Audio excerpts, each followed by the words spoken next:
Hello, everyone. So, my name is Melissa, and I've always had problems with my weight. So, that's just how it is. My family also does. My mom can't seem to lose weight either.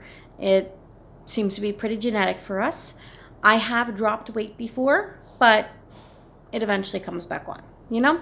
So, I recently, back in May, joined a gym. And then 2 weeks after I joined the gym, I came down with walking pneumonia and couldn't go to the gym for 2 weeks. Anyway, I've been going back to the gym, but now again, I'm at my in-laws, which is an hour and a half from my gym. So I have to take another short break from that, but I'll be back going to the gym August 7th or 8th, whatever Saturday is that day. It's 2020, by the way, just in case. I don't know when this gets watched. I can't talk anymore. I talk for a living. I teach English online to kids in China. This is a temporary background while I'm at my in-laws. This is not what I normally have.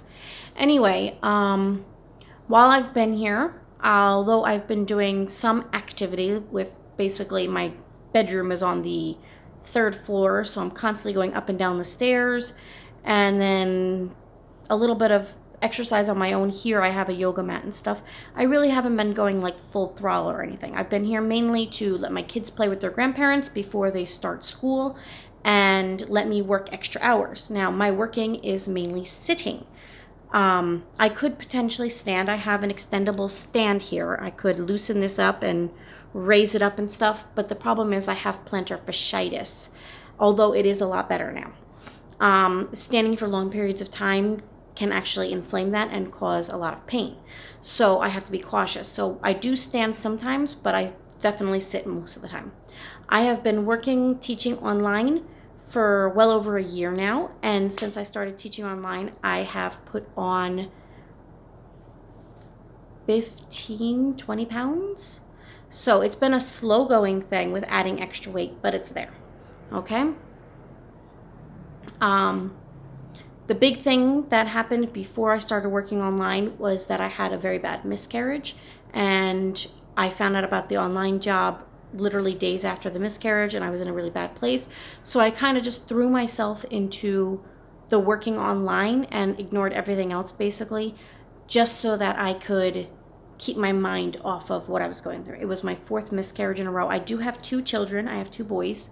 But since my second was born, I've had 4 miscarriages. And the fourth one was a little bit more harsh. It was actually an ectopic pregnancy, but it miscarried on its own, so I didn't have to have it surgery. It was a big mess. Basically, I started having this huge, I already knew I was pregnant, but I started having this huge pain. Like I couldn't walk, couldn't stand anything. I went to the hospital. They found something in my fallopian tubes. They're like, oh, it looks like you have, but then a couple hours later, they couldn't find it. And then I started bleeding. And they're like, oh, it looks like your body's decided to get rid of it on its own. And then I had to keep getting checked for the next couple weeks, the months, to make sure that everything was cleared out. And then I was okay and everything's fine. But yeah, so it was a big mess and I just wanted my head off of it and whatever. So I threw myself into working online and spending a lot of hours doing that, which means a lot of hours sitting down, which means I wasn't doing a lot of exercise. Now, I don't eat a lot myself. I don't like to eat. I just don't feel the gumption to get up and get food from the fridge. I could be hungry. Like I'm hungry right now, actually. But unless I'm like really, really hungry, I just won't go get food. And like I'll make my kids food. I will go and cut them an apple if they want. If it's snack time, I'll go make them lunch. But unless I'm really hungry, I just don't want to eat. And so I generally eat breakfast every morning and I eat dinner every night. And sometimes I might have a snack of like a yogurt or something in the middle of the day, but that's about it. And I generally want to keep it whatever's easy. That's not going to make dishes for me. So I do find that I have issues getting things done. I'm easily distracted and I easily procrastinate. So what came to my attention, my YouTube recommendations on my other YouTube account. So this is like one I'm going to be updating for exercising related stuff, but I don't really want it getting mixed up with my work related stuff. So it's a separate channel. Okay. And I watch lots of different things on that channel. One of the things I have been watching is As Is from BuzzFeed or whatever. And they did this whole Chloe Ting challenge. And I thought it looked interesting. So I started looking into more people's results and everything. And I saw somebody else's, and then I saw this girl named Beatrice. and she's just very real. Okay. Now I have made videos on this account before, but I've removed them all because they were like 2 years old. I did post a video when I had my miscarriage, a very emotional one. I have moved that one to private. I did not delete it, but my other videos I did remove because that was when I tried to work out again another time in the past and never went very far with it because I ended up pregnant. But so, and yeah, so that was in the end of 2018. And then I was pregnant in January of 2019. Okay. So I'm hoping that because I still have another week here at my in-laws before I go home. No, we're also going on vacation. We're going to be traveling. That may seem weird because it's 2020 and most people are in quarantine, but I live in Taiwan. And Taiwan worked well early on to control the pandemic. So there's been no major caseload here. There's been no huge goings on, nothing. Okay? So we had only a few local transmitted cases, but for the most part, everyone's quarantining upon arrival and everyone's wearing masks. Everybody wears their masks. They just wear them. There's no fighting. There's no arguing. There's no people babying about, it's blocking my freedom. No, it's not blocking your freedom. It's a dress code. Wear a mask. Seriously, wear a mask. I'm not joking. Wear a mask. Anyway, I can still go to the gym. I can still go out. We don't even have to wear masks here anymore. It's not required because we haven't had a local case in well over 100 days at this point. So we have no major restrictions. If you're on public transit, you still have to wear a mask. I'm not even sure if that's on all public transit or just some. I don't use public transit a lot because it's not convenient where I live, though. If I was in Taipei or Kaohsiung, I would use it, but I'm in Tainan and there's no buses near my home. So, yeah. Anyway, so I want to try the Chloe Teen Challenge. I want to go for the one that Beatrice did, which was the 20-something day shred. And I've also recommended this to a couple of family members and friends that I know have been working on this. So I'm hoping that I can keep up the motivation to do it. I really don't have a lot of equipment here at my mother-in-law's house. I basically only have a yoga mat on top of a padded floor because the tile would be terribly uncomfortable to work out on. So the yoga mat's on top of that flooring and you can see my kids' toys. Fun. Anyway, yeah. So this is where I'm going to be working out. Now, I don't have a scale here, so I can't weigh myself. The last time I weighed myself was at the gym when I started at the gym, and I was 103 kilograms. I don't know how much that is in pounds, and I don't know where my phone is right now. I'm filming from my tablet. My phone might be in my purse. I am not a together person. I do have 2 resistance bands just in case because I do find leg workouts tend to be easy. Like even at the gym, the trainers, I used the personal trainer at the gym actually, and they were actually surprised to see how much I could do with my legs compared to what I can do with my arms and my core. So I might need these for the legs. This one is the easier one. This one is the harder one. So, and they're by Success. I don't know. I bought them both for like $1. They're not expensive ones. I just needed something at mother-in-law's house, you know? So that's what I have here is a yoga mat and 2 resistance bands, and that's it. So I figure Chloe's workout is kind of the best for me because it uses nothing really as far as I can see. Like I think she uses some weights sometimes and the resistance bands sometimes, but that seems to be about it. But I haven't watched many of the videos yet. I've mostly watched people's results videos, especially like I've even watched some of Chloe Ting reacting to results videos. So that's a lot what I've watched is so far that, and I've been binging it, so that's always fun. I'm somebody that if I put too much pressure on myself too quickly, it's going to not end well. So I'm going to concentrate on building up my workout schedule before I really concentrate on changing my diet too much. Now my diet, I don't think it really needs to change as much because I don't eat much bad food, but I do think I should probably be forcing myself to eat more frequent, smaller meals because obviously eating twice a day is not helping me at all. I eat breakfast. What I generally eat for breakfast that's when I have my carbs. I generally have meat with egg and maybe cheese on some toast with some veggies. And then I might have a cup of milk tea, and that's like my sugar for the day. I enjoy my morning milk tea. I'm not giving that up. Sorry. I like my morning milk tea. I have loosened the amount of sugar that I put in it. I used to do, now here in Taiwan, they measure sugars in like half, third, one. So I have dropped my sugar from half sugar to 1 to 3 parts sugar, that area. So it's based on the Taiwanese measurements, whatever they are though. So I have dropped the amount of sugar in my milk tea, but I'm still having my morning milk tea. When it comes to dinner I have generally 2 or 3 types of vegetables. Most of the time it's the same vegetables every single day because my husband's grandmother is a farmer and she gives us all the vegetables. So it's usually sweet potato leaves or kongxing cai, which is called water convolvulus or water spinach, and carrots. Sometimes we might have some onion or chives or other stuff that we buy, but for the most part, those are the vegetables that I have.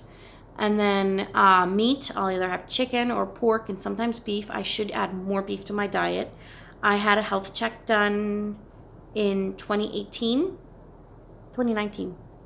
right after my miscarriage, 2019. And they found my iron to be low. So they told me to eat more red meat. That's expensive though. So I do eat more sometimes, but not always. And then 2 vegetables. Sometimes we have some tofu with dinner. Tofu, for those who need to know. Tofu. It's called tofu over here. Yeah, that's basically it. The kids do get rice. I do cook rice and the kids have rice or pasta or whatever, depending on what we're eating. But I don't usually partake in the rice or the pasta or anything. Since I've been going to the gym on gym days, I do have an extra protein shake. So there is that. Usually I drink water. This is my water cup because I am a teacher and I talk a lot. I drink a lot of water. This cup is 900 milliliters and I try to drink at least 3 per day. Sometimes I drink 4 or more. Okay?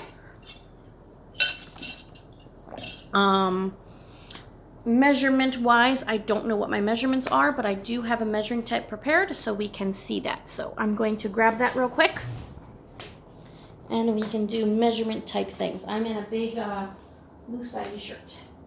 So I have this. I have a notebook to write everything down. I don't know how well you can hear me now. So we will open to a clean page so I can write some notes on the measurements to keep track. Okay. So let me get my hair out of my face and my kid's toy out of my foot. So this is a pretty loose baggy shirt, so I don't know how much of shape you can see, if any, from it through it. This is actually my mom's old shirt when I was visiting the US. She gave it to me. So my shorts come pretty high rise.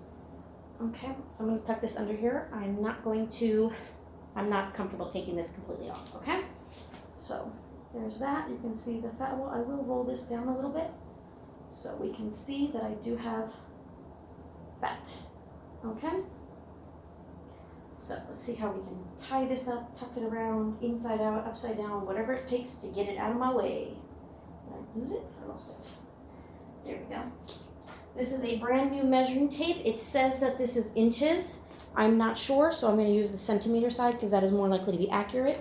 Taiwan has its own inches measurement, so that's a little bit different. So I'm going to start with the natural waist, which is here where it dips in, and I'm doing the centimeter side. So at the natural waist, and let's just check if I'm getting it straight or not. It looks pretty decently straight. Move the clothes out of the way, and let's not pull it tight. And let's see where we're at. Okay, so keep my finger on that so I can see better. That says 100 or 99 and a half, I guess. 99 and a half, where my finger is.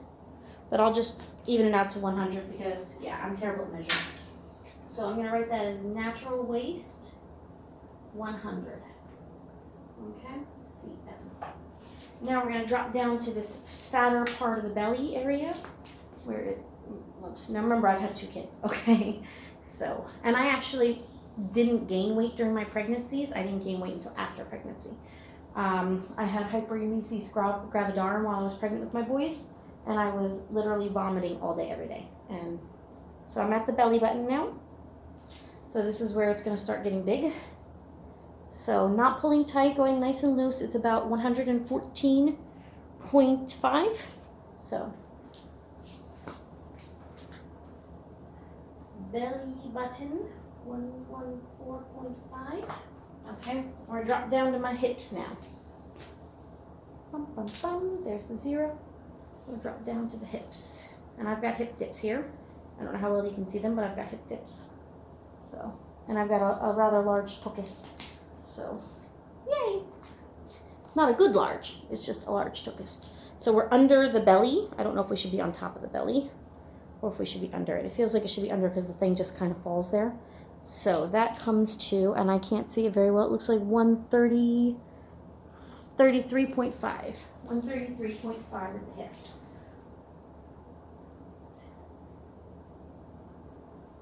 Okay, I guess we gotta do this whole leg thing now. So, again with the kid's toy, we'll bring the chair closer. The way I saw the other girl measuring in the video is she did this, and that means that of course I will have to measure it up again when it comes time. So let's make sure no pants are in the way. And that's the wrong end. There we go. So I'm gonna try to keep it to the middle of my thigh. Oops, that's the inch side. Let's not do inches. Keep it to the middle, I guess. Does that look like the middle? Ha ha ha. I hope it's the middle. So that's coming in at 74 centimeters. Okay. So that's left thigh.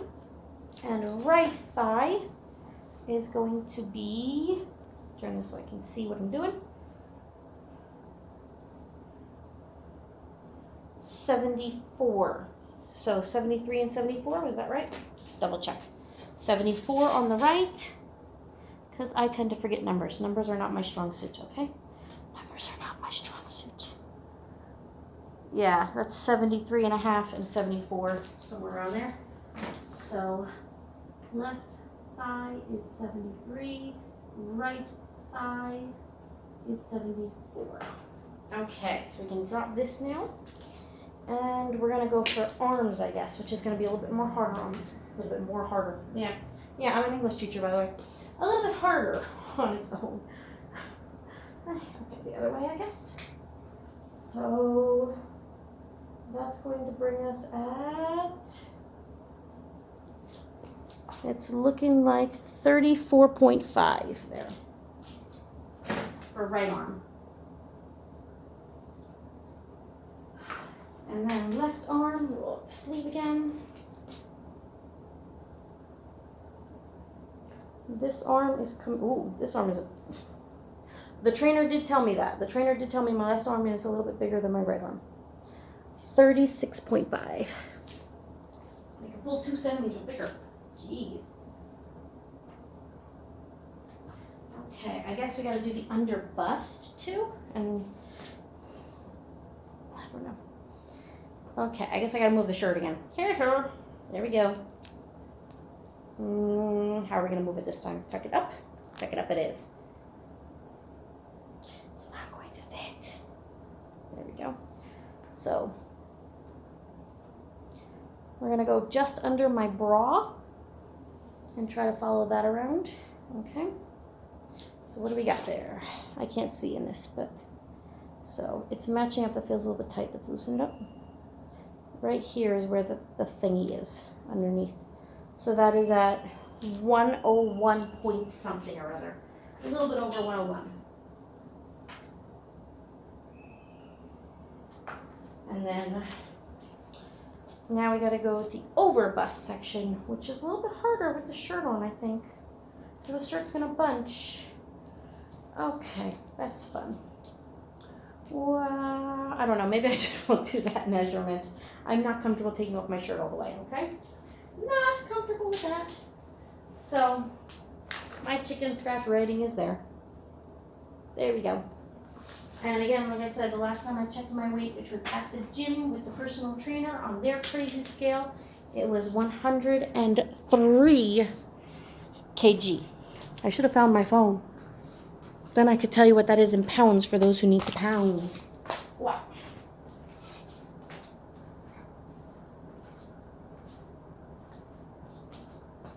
£103 kilograms to pounds. This says that is 227 pounds, and I will tell you that is the heaviest I've ever been in my life. Okay?